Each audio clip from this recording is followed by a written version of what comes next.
नमस्कार. आज आहे आपला डे 4 100 दिवसामध्ये शॉर्ट किंवा रीलच्या माध्यमातून इंग्लिश शिकामधला. आणि आज आपण शिकणार आहोत नाऊनचे प्रकार कोणकोणते. जर नाऊनचा वापर करायचा असेल तर प्रकार समजणं इम्पॉर्टंट आहे. प्रकार खूप आहेत पण त्यामधले काहीच प्रकार मी तुम्हाला सांगणार आहे. फॉर एक्झाम्पल या ठिकाणी बघू शकता. सगळ्यात पहिला आहे प्रॉपर नाउन. प्रॉपर नाउन म्हणजे काय? प्रॉपर नाउन म्हणजे कोणत्याही वस्तूचं स्पेसिफिक नाव. उदाहरणार्थ आणि कॉमन नाउन म्हणजे काय? तर कॉमन नाउन हे या ठिकाणी आहे. कॉमन नाउन म्हणजे कोणतंही कलेक्टिव्ह नाउन जे तुम्ही म्हणता. उदाहरणार्थ मी शहर म्हटलं. शहर म्हटल्यावर तुमच्या डोक्यामध्ये कोणतं शहर आलं? कोणाच्या डोक्यामध्ये? मुंबई आलं. कोणाच्या डोक्यामध्ये? पुणे आलं. पण जर हे पुणे म्हटलं तर पुणे एक स्पेसिफिक आहे. ते प्रत्येक डोक्यामध्ये पुणेच आलं. सो शहर हे झालं तुमचं कॉमन नाउन. पुणे हे झालं प्रॉपर नाउन. ठीक आहे. डॉग हे झालं कॉमन नाउन. आणि चार्ली नावाचं कुत्रे ते झालं प्रॉपर नाउन. बॉय हे झालं कॉमन नाउन. पण सुनील जे नाव आहे सुनील नाव झालं प्रॉपर नाउन. समजलं?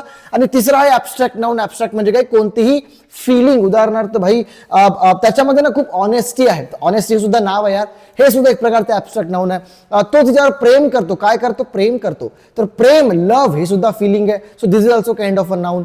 ऍबस्ट्रॅक्ट नाउन याला आपण म्हणतो, ज्याला आपण भाववाचक संज्ञा असं म्हणत असतो. आता फॉलो करून जा आणि ऑनलाईन ऑफलाईन बॅचेससाठी या नंबरवर संपर्क करा. थँक्यू.